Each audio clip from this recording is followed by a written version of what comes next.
aposentadoria.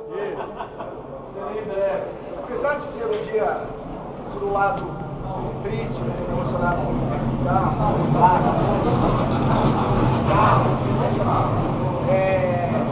por outro lado é um dia muito feliz, porque a gente de novo conseguiu, o carro conseguiu de novo reunir um monte de gente aqui, um monte de amigos, pessoas que não se viam há algum tempo, que voltaram em São Paulo depois de anos.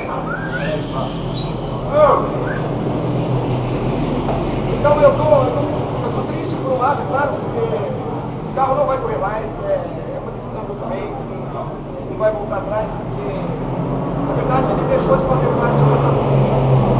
E até pela história da marca, da temática e tudo mais, tanto que eu gosto, eu prezo, eu não acho nem justo fazer esse carrinho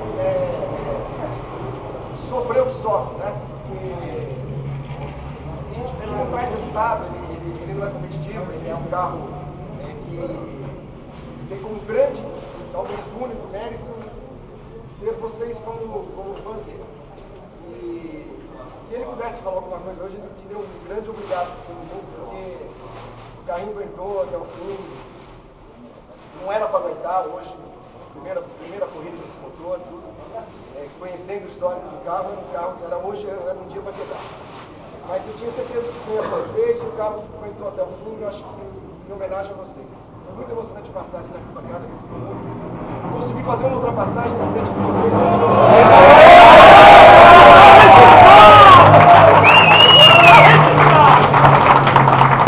Quando eu passei, a única coisa que eu falei foi chupa Senegate!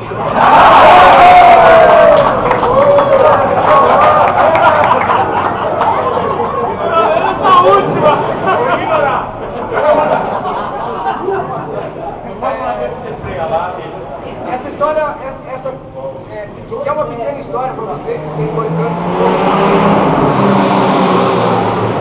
ela acabou hoje, mas ela deixa momentos felizes. Eu acho que isso é o mais importante. Outras histórias vão começar. Outra comigo vai começar. Eu não vou parar de correr. Muita gente vai olhar torto o que eu vou fazer, mas... Muitas vão dar risada. Vocês já me acham louco, vão me achar um pouco mais. Só que o mais importante é que vocês todos continuem aqui. Comigo correndo, com DKV, sem DKV. Acho que o mais importante é que vocês continuem juntos. Demonstrando essa paixão que vocês têm, que é uma coisa muito bonita. É muito raro por isso, né?